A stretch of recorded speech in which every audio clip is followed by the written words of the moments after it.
ഞാൻ മിഥുന, consultant psychologist. നമ്മൾ ഇന്ന് സംസാരിക്കാൻ പോകുന്നത് കോഗ്നിറ്റീവ് ബയാസസിനെ കുറിച്ചും ലോജിക്കൽ ഫാലസീസിനെ കുറിച്ചാണ്. രണ്ടും രണ്ട് ഡിഫറെൻ്റ് ആയിട്ടുള്ള ടോപ്പിക്സ് തന്നെയാണ്. രണ്ട് സെക്ഷനായിട്ടായിരിക്കും നമ്മൾ ഈ വീഡിയോ ചെയ്യുന്നത്. ഫസ്റ്റ് സെക്ഷനിൽ കോഗ്നിറ്റീവ് ബയാസസും സെക്കൻഡ് സെക്ഷനിൽ ലോജിക്കൽ ഫാലസീസുമാണ്. കോഗ്നിറ്റീവ് ബയാസസ് എന്ന് പറയുന്നത് they are unconscious errors in our thinking. നമ്മളുടെ ചിന്തയിൽ വരുന്ന മിസ്റ്റേക്സ് ആണ്. എത്രത്തോളം നമ്മൾ റാഷണൽ ആയിട്ടാണ് ലോജിക്കായിട്ടാണ് ചിന്തിക്കുന്നതെന്ന് പറഞ്ഞാലും നമ്മൾ പോലും അറിയാതെ ആ ഒരു ചിന്ത തെറ്റിപ്പോയിരിക്കാം. അതിന് കാരണം കോഗ്നിറ്റീവ് ബയാസുകളാണ്. ഇപ്പൊ ഒരു തീരുമാനം എടുക്കുമ്പോൾ ആ തീരുമാനം എത്ര സ്യൂട്ടബിൾ ആയിട്ട് തോന്നിയാലും ആ തീരുമാനം തെറ്റിപ്പോയിരിക്കാം. അതിന് കാരണം കോഗ്നിറ്റീവ് ബയാസസ് ആണ്. ഇതൊരു ഡിസോർഡർ ഒന്നുമല്ല, പക്ഷെ കോഗ്നിറ്റീവ് ബയാസുകളെ കുറിച്ച് അറിഞ്ഞിരിക്കുക എന്നുള്ളത് ഏതൊരു ഫീൽഡിലാണെന്നുണ്ടെങ്കിലും it will help us to become a better version of ourselves.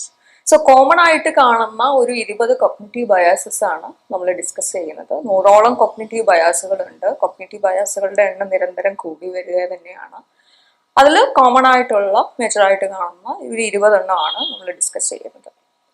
ആദ്യത്തെ കോഗ്നിറ്റീവ് ബയാസ് ആങ്കറിങ് ബയാസ് ആണ്. ആങ്കറിങ് ബയാസ് എന്ന് പറഞ്ഞാൽ ഒരു തീരുമാനം എടുക്കുമ്പോൾ ആ ഈവന്റുമായിട്ട് നമുക്ക് മുന്നേ കിട്ടിയ ഇൻഫർമേഷൻസ് ബേസ് ചെയ്തിട്ടായിരിക്കും നമ്മൾ ഒരു തീരുമാനം എടുക്കുക. ഇപ്പൊ ഒരു പ്രോഡക്റ്റ് എക്സാമ്പിൾ പറയുകയാണെങ്കിൽ, ഒരു ആ പ്രോഡക്റ്റ് നമ്മൾ മേടിക്കാൻ ചെല്ലുമ്പോൾ 1000 ആണ് അതിന്റെ പ്രൈസ് വരുന്നത്. അപ്പൊ നമ്മൾ അത് മേടിക്കാനുള്ള സാധ്യത കുറവാണെന്ന് വിചാരിക്കും. അതേ പ്രോഡക്റ്റ് നമ്മൾ ഒരാഴ്ച മുന്നേ ഒരു 1500 കണ്ടാൽ ഇപ്പോൾ അതിന്റെ പ്രൈസ് കുറഞ്ഞതാണ് അല്ലെങ്കിൽ ഓഫറിൽ കിട്ടുകയാണ് എന്ന് കരുതി നമ്മൾ ആ പ്രോഡക്റ്റ് മേടിക്കാനുള്ള പ്രോബബിലിറ്റി അവിടെ കൂടും. അതിനെയാണ് ആങ്കറിങ് ബയാസ് എന്ന് പറയുന്നത്.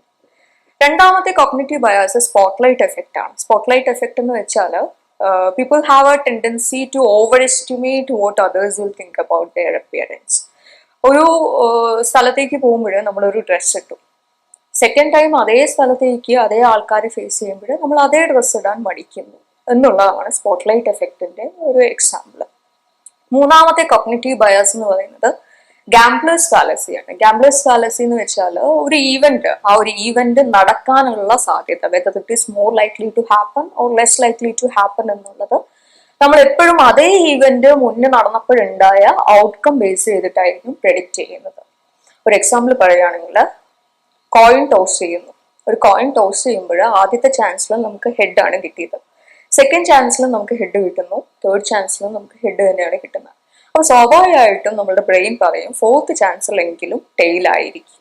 പക്ഷെ അവിടെ ഹെഡോ ടെയിൽ കിട്ടാനുള്ള സാധ്യത എന്ന് പറയുന്നത് എല്ലാ ചാൻസിലും 1/2 തന്നെയാണ്, 50-50. ആ ഒരു ഫാക്ടിനെ ബ്രെയിൻ അവിടെ അക്സെപ്റ്റ് ചെയ്യുന്നില്ല എന്നുള്ളതാണ് ഗാംബ്ലേഴ്സ് ഫാലസി. ഇപ്പൊ ലോട്ടറി എടുക്കുന്നതിലൊക്കെ ഗാംബ്ലേഴ്സ് ഫാലസി തന്നെയാണ് വർക്ക് ആവുന്നത്. നാലാമത്തെ ഒരു കോഗ്നിറ്റീവ് ബയാസ് എന്ന് പറയുന്നത് പോസ്റ്റ് പർച്ചേസ് റാഷണലൈസേഷൻ എന്ന് പറയും. പോസ്റ്റ് പർച്ചേസ് റാഷണലൈസേഷൻ എന്ന് വെച്ചാൽ ഒരു പ്രോഡക്റ്റ് നമ്മൾ പർച്ചേസ് ചെയ്ത് കഴിഞ്ഞപ്പോഴാണ് നമ്മൾ റിയലൈസ് ചെയ്യുന്നത് നമ്മൾ എക്സ്പെക്ട് ചെയ്ത ഒത്തിരി ഫീച്ചേഴ്സ് അതിൽ മിസ്സാണ്, അല്ലെങ്കിൽ നമ്മളുടെ എക്സ്പെക്ടേഷൻ ഒത്ത് ആ ഒരു പ്രോഡക്റ്റ് വന്നില്ല. എന്നിരുന്നാൽ കൂടെ നമ്മൾ നമ്മളുടെ ആ ഒരു ഡിസിഷനെ ജസ്റ്റിഫൈ ചെയ്യാൻ നോക്കും. എനിക്ക് ആ സമയത്ത് ആ ഒരു പ്രോഡക്റ്റ് അത്യാവശ്യമായിരുന്നു, അതുകൊണ്ടാണ് ഞാൻ മേടിച്ചത് എന്നൊക്കെ പറഞ്ഞ് നമ്മൾ ആ ഒരു തീരുമാനത്തിനെ ജസ്റ്റിഫൈ ചെയ്യാൻ ശ്രമിക്കും. ഇതിനെയാണ് പോസ്റ്റ് പർച്ചേസ് റാഷണലൈസേഷൻ എന്ന് പറയുന്നത്. അഞ്ചാമത്തെ ഒരു കോഗ്നിറ്റീവ് ബയാസ് കൺഫർമേഷൻ ബയാസ് ആണ്.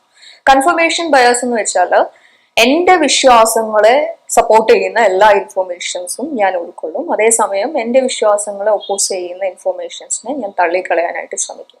ഒരു എക്സാമ്പിൾ പറയുകയാണെങ്കിൽ, ജ്യോതിഷത്തിൽ വിശ്വസിക്കുന്ന ഒരാള് തന്നെ കുറിച്ച് എന്തൊക്കെ പറഞ്ഞാലും യെസ് വളരെ വളരെ ശരിയാണ്, ഞാൻ ഇങ്ങനെ തന്നെയാണ് എന്ന് പറഞ്ഞ് അത് വിശ്വസിക്കും. അതേസമയം അതിൽ വിശ്വാസമില്ലാത്ത ഒരാള് എത്രയൊക്കെ മാച്ചിങ് ആയിട്ടുള്ള കാര്യങ്ങൾ പറയുകയാണെന്നുണ്ടെങ്കിലും ഇതൊക്കെ എല്ലാവർക്കും പറയാവുന്നതാണ് എന്നുള്ള രീതിയിൽ തള്ളിക്കളയാനായിട്ട് ശ്രമിക്കും. ആറാമത്തെ ഒരു കോഗ്നിറ്റീവ് ബയാസ് എന്ന് പറയുന്നത് ബാൻഡ് വാഗൺ എഫക്റ്റ് ആണ്. ബാൻഡ് വാഗൺ എഫക്റ്റ് എന്ന് വെച്ചാൽ ഒത്തിരി കാര്യങ്ങൾ, അതായത് ഒത്തിരി ആൾക്കാർ ആ ഒരു കാര്യത്തിനെ വിശ്വസിച്ചു, സോ എല്ലാവരും അത് വിശ്വസിക്കേണ്ടി വന്നു. ഇപ്പൊ പണ്ട് ഭൂമി ഫ്ലാറ്റ് ആയിരുന്നു എന്നുള്ളത് ഒരുപാട് പേര് അങ്ങനെ പറഞ്ഞു, അതുകൊണ്ട് എല്ലാവരും അങ്ങനെ വിശ്വസിച്ചു. ഇപ്പൊ PSCയിലൊക്കെ ചോദിക്കുന്ന ഒരു ക്വസ്റ്റ്യൻ, ചന്ദ്രനിൽ നിന്ന് നോക്കിയാൽ കാണുന്ന ഏക മനുഷ്യനിർമ്മിതമായിട്ടുള്ള object great wall of China എന്നുള്ളത് ശരിയല്ലെങ്കിൽ കൂടെ നമ്മൾ ഒരു കാലത്ത് അങ്ങനെ വിശ്വസിച്ചിട്ടുണ്ടായിരുന്നു എന്നുള്ളത് ബാൻഡ് വാഗൺ എഫക്റ്റിന്റെ ഒരു ബെസ്റ്റ് എക്സാമ്പിൾ ആണ്.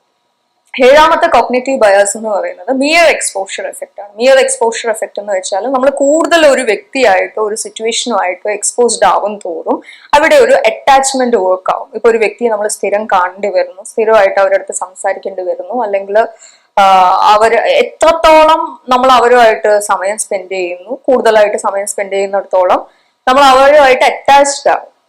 ഈവൻ ദോ അവർ തമ്മിൽ നമ്മൾ ഒത്തിരി ഡിസഗ്രിമെന്റ്സ് അല്ലെങ്കിൽ ഡിസ്ലൈക്സ് ഉണ്ടെങ്കിൽ കൂടെ അവിടെ ഒരു അറ്റാച്ച്മെന്റ് വർക്ക് ആവും എന്നുള്ളതാണ് മിയർ എക്സ്പോഷർ എഫക്റ്റ് എന്ന് പറയുന്നത്.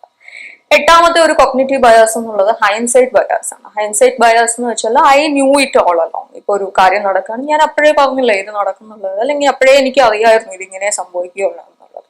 ഇതിനെയാണ് ഹൈൻസൈറ്റ് ബയാസ് എന്ന് പറയുന്നത്.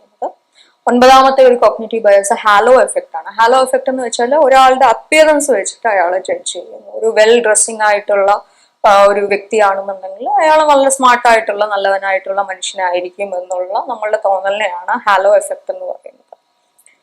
പത്താമത്തെ കോഗ്നിറ്റീവ് ബയാസ് എന്ന് പറയുന്നത് സെൽഫ് സെർവിങ് ബയാസ് ആണ്. സെൽഫ് സെർവിങ് ബയാസ് എന്ന് പറയുമ്പോൾ എന്റെ പോസിറ്റീവ് ആയിട്ടുള്ള കാര്യങ്ങൾക്കെല്ലാം കാരണം ഞാനാണ്, അതേസമയം എന്റെ നെഗറ്റീവ് ആയിട്ടുള്ള കാര്യങ്ങൾക്കെല്ലാം കാരണം വേറെ പലതുമാണ്. ഒരു എക്സാമ്പിൾ പറയാം, ഒരു എക്സാം ഞാൻ ക്രാക്ക് ചെയ്താൽ അതെന്റെ ഹാർഡ് വർക്ക് ആയിരുന്നു, അതെന്റെ ഡെഡിക്കേഷൻ കൊണ്ടാണ്. അതേസമയം ആ എക്സാം എനിക്ക് ക്രാക്ക് ചെയ്യാൻ പറ്റില്ല, ഞാൻ അവിടെ ഫെയിൽ ആയെങ്കിൽ അതിന് പല എക്സ്ക്യൂസസും ഉണ്ടാകും. ചിലപ്പോൾ എനിക്ക് കൃത്യമായിട്ടുള്ള ട്രെയിനിങ് കിട്ടിയില്ല, അല്ലെങ്കിൽ എനിക്ക് സമയം കിട്ടിയിരുന്നില്ല, ഞാൻ ഐ വാസ് സിക്ക്, അങ്ങനെ പല കാരണങ്ങളും നമ്മൾ അവിടെ നോക്കും. 11ാമത്തെ ഒരു കോഗ്നിറ്റീവ് ബയാസ് എന്ന് പറയുന്നത് ആക്ടർ ഒബ്സർവർ എഫക്റ്റ് എന്ന് പറയും. ആക്ടർ ഒബ്സർവർ എഫക്റ്റ് എന്ന് വെച്ചാൽ നമ്മളുടെ ആക്ഷൻസിന് we attribute our own actions to the internal cause, അതേസമയം we attribute others actions to the external cause. ഇപ്പൊ ഞാൻ തടിക്കുന്നു, എന്റെ തടിക്ക് കാരണം ചിലപ്പോൾ പാരമ്പര്യമായിട്ടുള്ള ഒരു തടിയായിരിക്കാം, അതേസമയം വേറൊരു വ്യക്തി തടിക്കുമ്പോൾ അത് അവരുടെ എക്സസൈസ് ഇല്ലായ്മയായിരിക്കാം, അവരുടെ ഫുഡ് സ്റ്റൈൽ ആയിരിക്കാം, അങ്ങനെയുള്ള രീതിയിൽ നമ്മൾ അതിനെ ആട്രിബ്യൂട്ട് ചെയ്യുന്നു എന്നുള്ളതാണ് ആക്ടർ ഒബ്സർവർ എഫക്റ്റ് എന്ന് പറയുന്നത്. 12ാമത്തെ കോഗ്നിറ്റീവ് ബയാസ് എന്ന് പറയുന്നത് ഇൻ ഗ്രൂപ്പ് ഫേവറേറ്റീസ് എന്ന് പറയും. ഇൻ ഗ്രൂപ്പ് ഫേവറേറ്റീസ് എന്ന് വെച്ചാൽ ഒരേ ഗ്രൂപ്പിലുള്ള ആൾക്കാരോട് നമുക്കൊരു അറ്റാച്ച്മെന്റ്, ഒരു മലയാളിക്ക് മലയാളിയോട് തോന്നുന്ന ഇഷ്ടം, ഒരേ നാട്ടുകാര്, ഒരേ കോളേജിൽ പഠിച്ചവര്. പക്ഷെ ഈ മലയാളിയെ കാണുമ്പോൾ ഉള്ള അടുപ്പം, ചിലപ്പോൾ കാണുന്ന മലയാളി ഒരു ക്രിമിനൽ ആയിരിക്കാം, മോശപ്പെട്ട ഒരു വ്യക്തിയായിരിക്കാം എന്നുള്ളത് നമ്മൾ ചിന്തിക്കുന്നില്ല. അവിടെ ഒരു അറ്റാച്ച്മെന്റ് വർക്ക് ആവുന്നുള്ളതാണ് ഇൻ ഗ്രൂപ്പ് ഫേവറേറ്റീസ് എന്ന് പറയുന്നത്.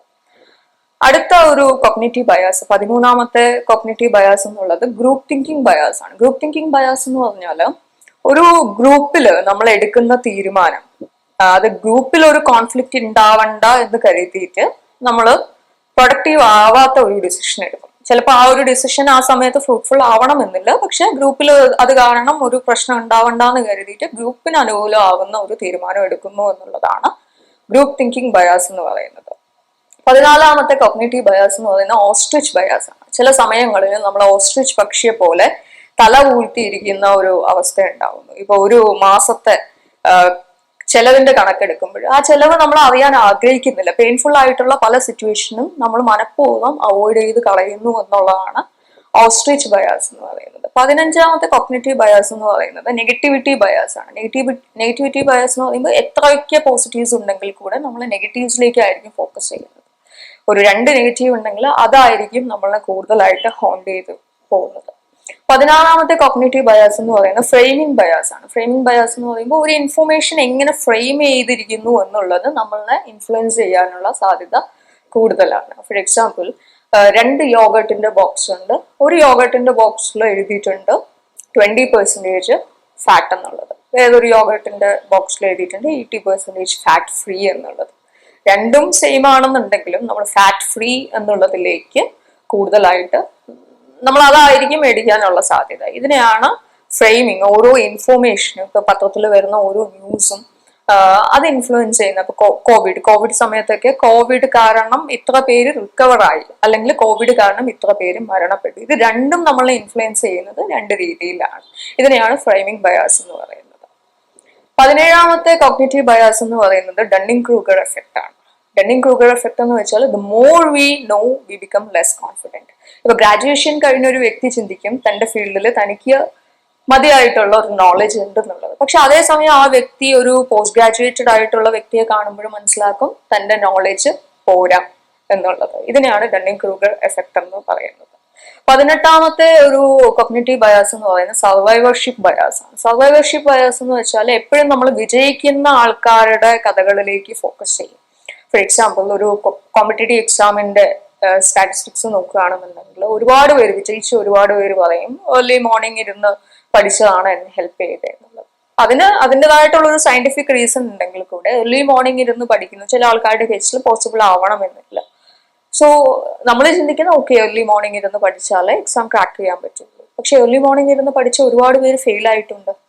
അതേപോലെ ലേറ്റ് നൈറ്റ് ഇരുന്ന് പഠിച്ച ഒരുപാട് പേര് എക്സാം ക്രാക്ക് ചെയ്തിട്ടുണ്ട് എന്നുള്ളത് നമ്മൾ അവിടെ ചിന്തിക്കുന്നില്ല. എപ്പോഴും വിജയിച്ച ആൾക്കാരുടെ സ്റ്റോറീസിലേക്ക് നമ്മൾ ഫോക്കസ് ചെയ്യുന്നു എന്നുള്ളതാണ് സർവൈവർഷിപ്പ് ബയാസ് എന്ന് പറയുന്നത്.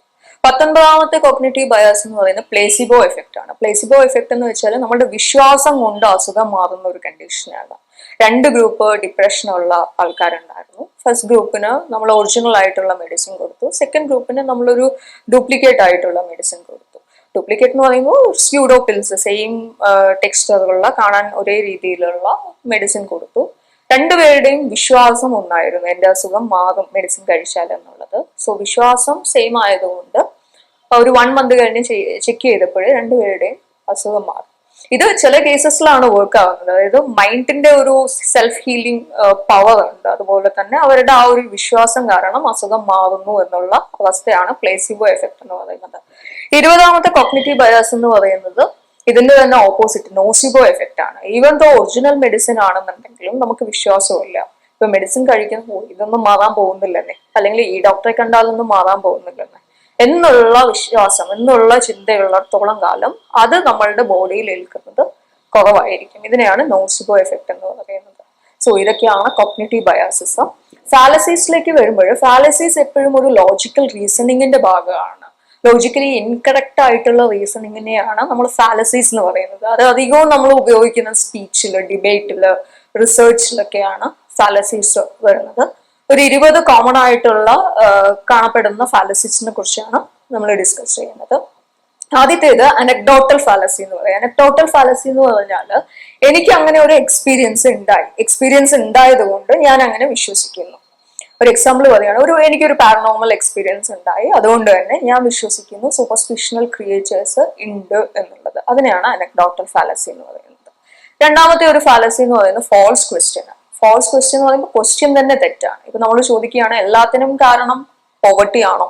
പോവർട്ടി ആവാം, പോവർട്ടി എന്ന് പറയുന്ന ഒരു കാരണമായിരിക്കാം, പക്ഷെ എല്ലാത്തിനും കാരണം പോവർട്ടി ആണെന്നുള്ളത് നമുക്ക് പറയാൻ പറ്റില്ല. അതുകൊണ്ട് തന്നെ അതൊരു ഫോൾസ് ക്വസ്റ്റ്യൻ ആണ്. മൂന്നാമത്തെ ഒരു ഫാലസി എന്ന് പറയുന്നത് ലോഡഡ് ക്വസ്റ്റ്യൻ എന്ന് പറയും. ലോഡഡ് ക്വസ്റ്റ്യൻ എന്ന് പറയുമ്പോൾ നമുക്ക് അതിന് യെസ്സോ നോയോ പറയാൻ പറ്റില്ല. ഇപ്പൊ നിങ്ങൾ സ്മോക്കിംഗ് നിർത്തിയോ? യെസ് എന്ന് പറഞ്ഞാൽ യെസ്, നിർത്തിയില്ലേ. ഇത് സ്മോക്ക് ചെയ്തിട്ടുണ്ടായിരുന്നു. നോ എന്ന് പറഞ്ഞാൽ ഇല്ല അല്ലെ, ഇപ്പോഴും സ്മോക്ക് ചെയ്യുന്നുണ്ടല്ലേ. സോ നമുക്കൊരു യെസ്സോ നോയോ അവിടെ കൊടുക്കാൻ പറ്റുന്നില്ല.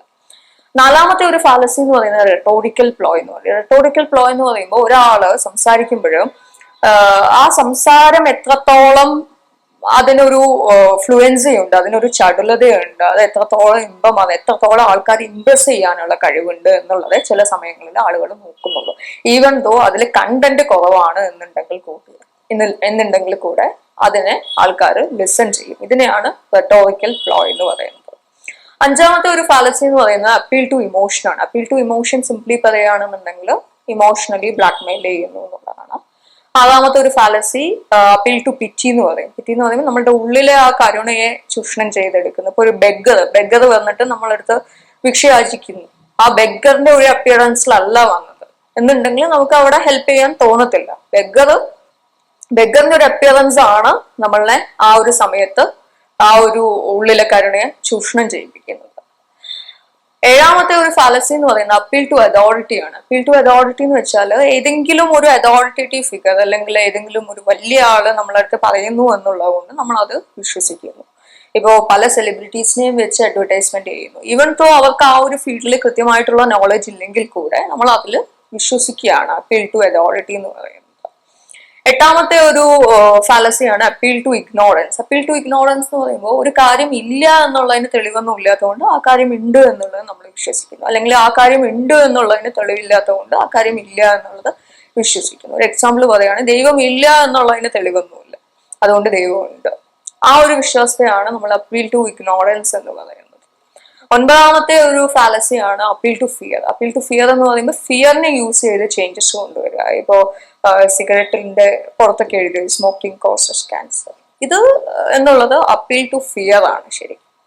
പത്താമത്തെ ഒരു ഫാലസി എന്ന് പറയുന്നത് സ്ലിപ്പറി സ്ലോപ്പ് എന്ന് പറയും. സ്ലിപ്പറി സ്ലോപ്പ് എന്ന് പറയുമ്പോൾ ഒരു ഈവന്റ് നടക്കാനുള്ള അത് നമ്മൾ സമ്മതിച്ചു കൊടുത്താൽ, ഇപ്പൊ ഫോർ എക്സാമ്പിൾ LGBT നമ്മൾ ഇന്ന് സപ്പോർട്ട് ചെയ്താൽ നാളെ അത് പലതുമായിട്ട് മാറും. അതായത് നാളെ ചിലപ്പോൾ അത് ഇൻസെഷ്യസ് മാരേജസിലേക്ക് ലീഡ് ചെയ്യും, അല്ലെങ്കിൽ മാരേജ് വിത്ത് അനിമൽസിലേക്ക് ലീഡ് ചെയ്യും.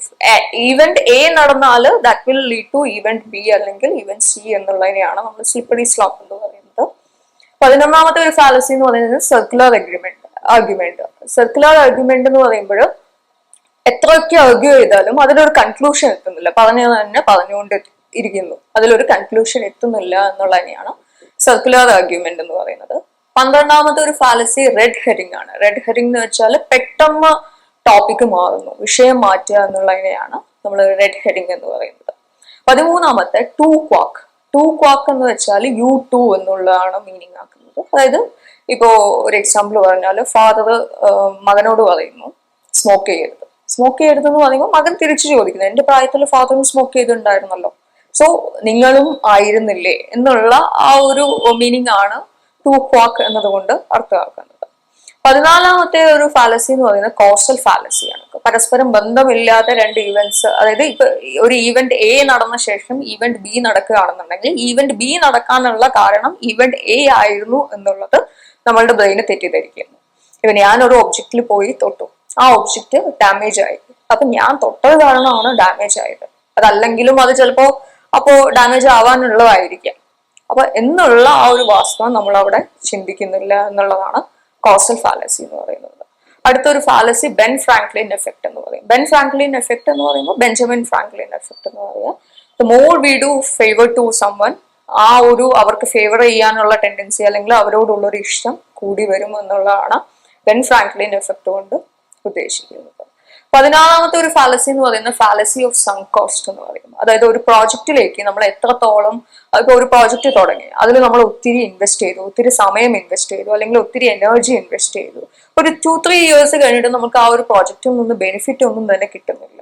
പക്ഷെ എന്നിരുന്നാൽ കൂടെ നമ്മൾ അവിടെ ഒത്തിരി എനർജിയും സമയവും ഇൻവെസ്റ്റ് ചെയ്തല്ലോ എന്നുള്ളതിന്റെ പേരിൽ നമ്മൾ അവിടെ കണ്ടിന്യൂ ചെയ്യാൻ താല്പര്യപ്പെടും, അതിൽ നിന്ന് പിന്മാറാൻ റെഡിയാകത്തില്ല എന്നുള്ളതാണ് ഫാലസി ഓഫ് സങ്ക് കോസ്റ്റ് എന്ന് പറയുന്നത്. 17ാമത്തെ ഫാലസി എന്ന് പറയുന്നത് ഇക്വിവൊക്കേഷൻ എന്ന് പറയും. ദ്വയാർത്ഥങ്ങൾ രണ്ട് രീതിയിൽ ഡബിൾ മീനിങ്ങിലൂടെ കാണുക എന്നുള്ളതാണ് ഇക്വിവൊക്കേഷൻ എന്ന് പറയുന്നത്. 18ാമത്തെ ഫാലസി ആഡ് ഹോമിനം ഫാലസി എന്ന് പറയും. ആഡ് ഹോമിനം ഫാലസി എന്ന് വെച്ചാൽ ഒരാള് ക്വസ്റ്റ്യൻ ചോദിക്കുമ്പോൾ നമ്മൾക്ക് അവർക്ക് കൃത്യമായിട്ട് ഒരു ആൻസർ കൊടുക്കാൻ പറ്റുന്നില്ല, നമ്മൾ അവിടെ സ്റ്റക്കായി പോകും. അപ്പോഴ് ആ വ്യക്തിയെ നമ്മൾ, അതായത് ആ ചോദിക്കുന്ന ആളിനെ നമ്മൾ വ്യക്തിപരമായിട്ട് പരിഹസിക്കാൻ ശ്രമിക്കുന്നു, അല്ലെങ്കിൽ അവരുടെ സിറ്റുവേഷനെ നമ്മൾ പരിഹസിക്കുന്നു എന്നുള്ള രീതിയിൽ നമ്മൾ എങ്ങനെയൊക്കെയോ പറഞ്ഞ് അത് അവിടെ ഒതുക്കുന്നു. ഇതിനെയാണ് ആഡ് ഹോമിനം ഫാലസി എന്ന് പറയുന്നത്. 19ാമത്തെ ഫാലസി എന്ന് പറയുന്നത് ഫാലസി ഓഫ് കോമ്പോസിഷൻ ആണ്. ഫാലസി ഓഫ് കോമ്പോസിഷൻ എന്ന് വെച്ചാൽ ഒരു പ്രോഡക്റ്റ്, ആ ഒരു പ്രോഡക്റ്റില് ഒത്തിരി ഫീച്ചേഴ്സ് ഉണ്ട്, ഒത്തിരി ഫീച്ചേഴ്സിൽ കുറച്ച് ഫീച്ചേഴ്സ് നല്ലതാണ്, കുറച്ച് ഫീച്ചേഴ്സ് നല്ലതായതുകൊണ്ട് ആ ഒരു പ്രോഡക്റ്റ് നല്ലതായിട്ട് നമ്മൾ പെർസീവ് ചെയ്യുന്നു, അല്ലെങ്കിൽ കുറച്ച് ഫീച്ചർ മോശമായി പോയി അതുകൊണ്ട് തന്നെ ആ ഒരു പ്രോഡക്റ്റ് തെറ്റാണ്, അതായത് ജനറലൈസ് ചെയ്ത് കാണുന്നു, കുറച്ചുള്ളത് വെച്ചിട്ട് നമ്മൾ ഓവറോൾ അങ്ങനെ കാണുന്നു എന്നുള്ളതാണ് ഫാലസി ഓഫ് കോമ്പോസിഷൻ എന്ന് പറയുന്നത്. 20ാമത്തെ ഫാലസി എന്ന് പറയുന്നത് നോൺ സെക്യൂട്ടീവ് ഫാലസിയാണ്. നോൺ സെക്യൂട്ടീവ് ഫാലസി എന്ന് പറയുമ്പോൾ റോങ് ആയിട്ടുള്ള കൺക്ലൂഷൻസ് ഡിറൈവ് ചെയ്യുന്നു. ഒരു എക്സാമ്പിൾ പറയുകയാണെങ്കിൽ ബാറ്റ് മാമൽ ആണ്, ബാറ്റ് പറക്കുന്നുണ്ട്, പിഗ് ഒരു മാമലാണ്, പിഗ് എന്തുകൊണ്ട് പറക്കുന്നില്ല, അല്ലെങ്കിൽ പിഗിനും പറന്നുകൂടെ എന്നുള്ള റോങ് ആയിട്ടുള്ള കൺക്ലൂഷൻസ് ഡ്രോ ചെയ്യുന്നു എന്നുള്ളതാണ് നോൺ സെക്യൂട്ടീവ് ഫാലസി എന്നുള്ളത്. ഇതൊന്നും ഒരു ഡിസോർഡർ അല്ല, ഒരു ഡിസോർഡറിലും കാണുന്നതല്ല, പക്ഷെ ബ്രെയിനിന് ഇങ്ങനെ ഒരു ടെൻഡൻസി ഉണ്ട്, എല്ലാവിടെയും നമ്മൾ അറിയാതെ തന്നെ നമ്മളെ തെറ്റിക്കാനുള്ള സാധ്യതകളുണ്ട് എന്നുള്ളതാണ് ഈ ബയാസസ് കൊണ്ടും ഫാലസീസ് കൊണ്ടും ഉദ്ദേശിക്കുന്നത്. Thank you so much.